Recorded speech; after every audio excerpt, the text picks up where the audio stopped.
14 hours is not a long time, especially after you've been at work on a project for months. The ships of the line are now steaming out, taking their position on the seas surrounding 0 point. Construction personnel are being evacuated. The nerve centers begin functioning at full speed.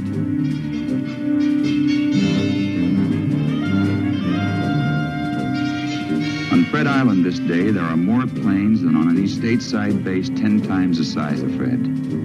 Half of the entire island is taken up by runway and parking areas for aircraft. H-14 hours. Men of the United States Air Force are preparing, planning, studying, learning, waiting. The story that follows is simply the story of these men.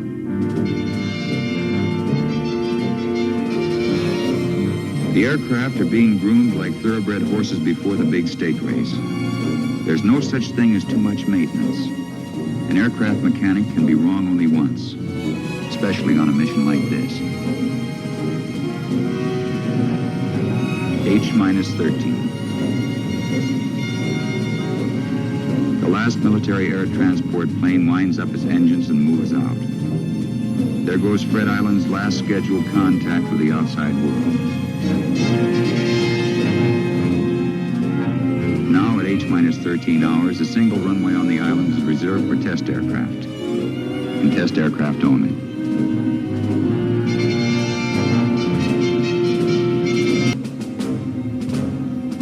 On the inside, if they let you in, it's a different story. These are special aircraft.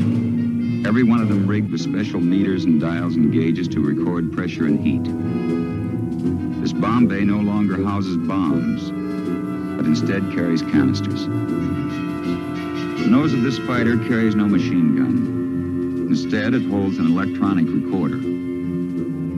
This wingtip fuel tank is cunningly designed to house a paper filter.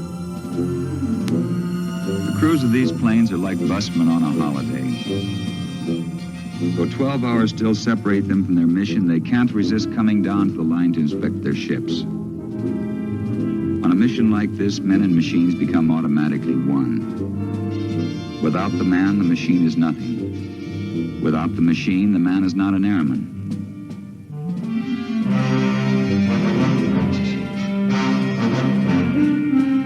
Our precious cargo is housed secretly inside our intercontinental jet bomber. H-11 hours. Scientific personnel are making a final check of the target area. In a helicopter, it's easier to see the big picture, to get a perspective impossible to get on the ground. The copter can hover like a hummingbird over the target and surrounding areas to see that all the pieces fit.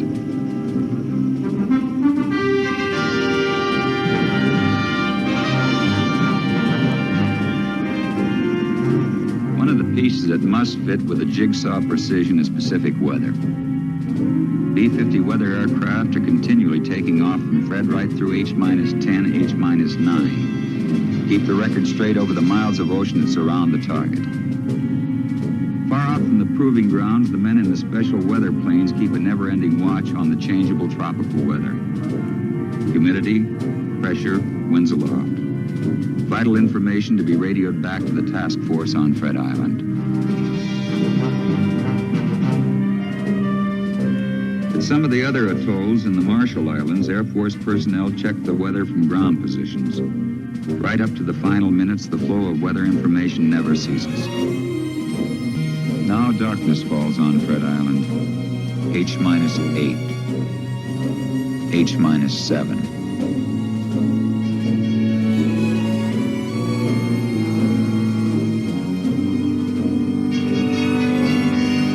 And the hours move downward.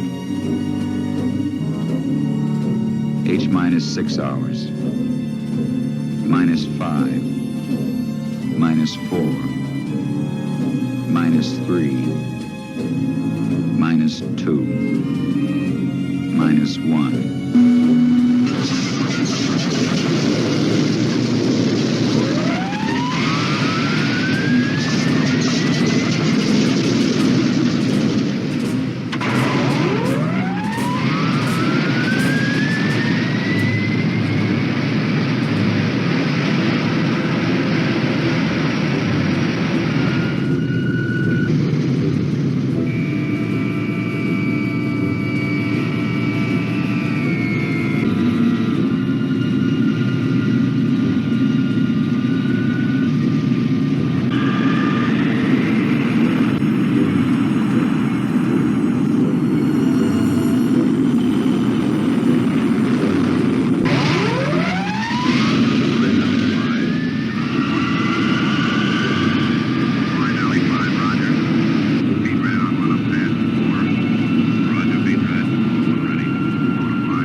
H minus 15 minutes.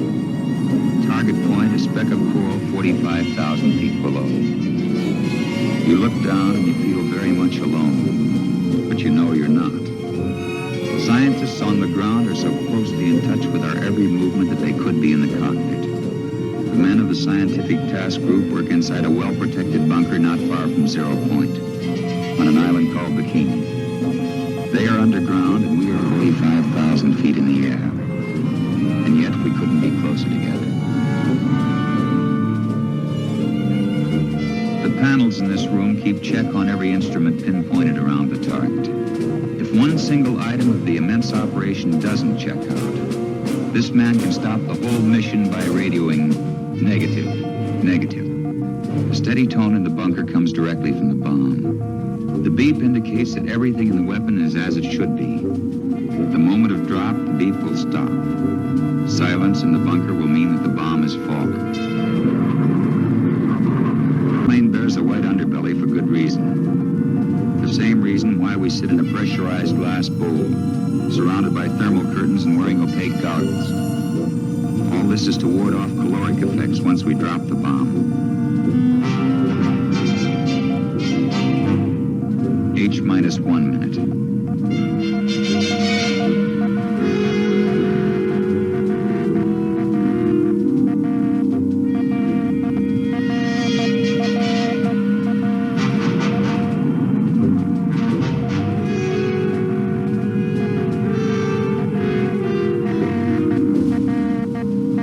H minus 30 seconds.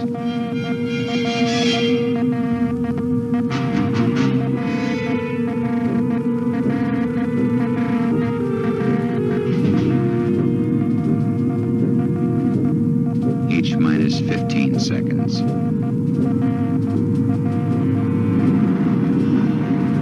H minus 10, 9, 8,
The F-84s now start making pass after pass through the radioactive cloud to collect particles of nuclear radiation and gaseous matter.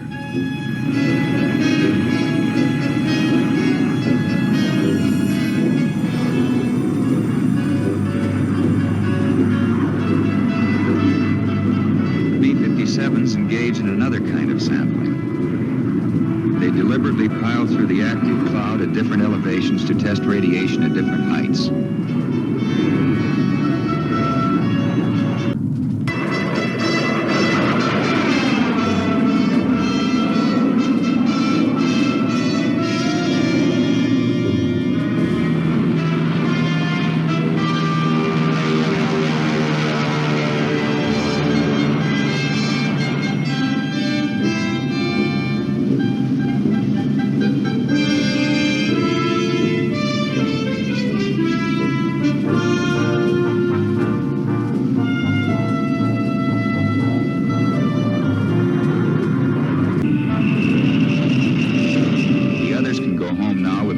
Of incredible information. Quickly they return, and quickly a new set of men start their work.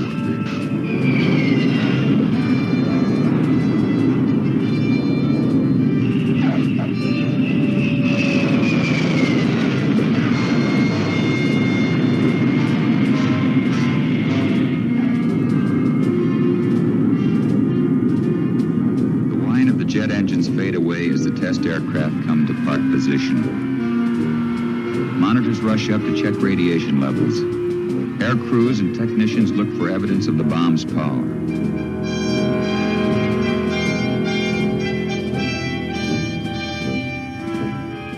Some aircraft show no damage whatsoever. Some show light traces of burn on the fuselage and control surfaces. And a few bring back mute evidence of the fact that the bomb can bite and crunch miles in the air.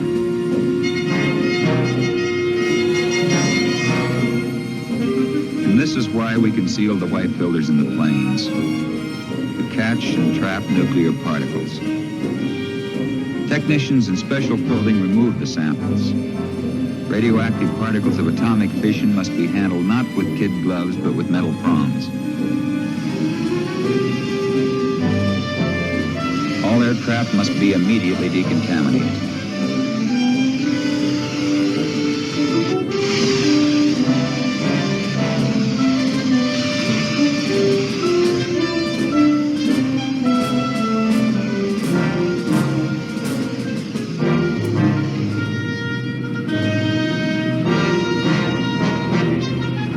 Our job is over. The evidence is gathered from the air, from the ground, from the sea. It is loaded for fast delivery back to the laboratories in the United States. Now the test is complete. Now Fred Island is once more Eniwetok. The bomb has been dropped. All the months of preparation, the infinite patience, the courage, all of it had paid off.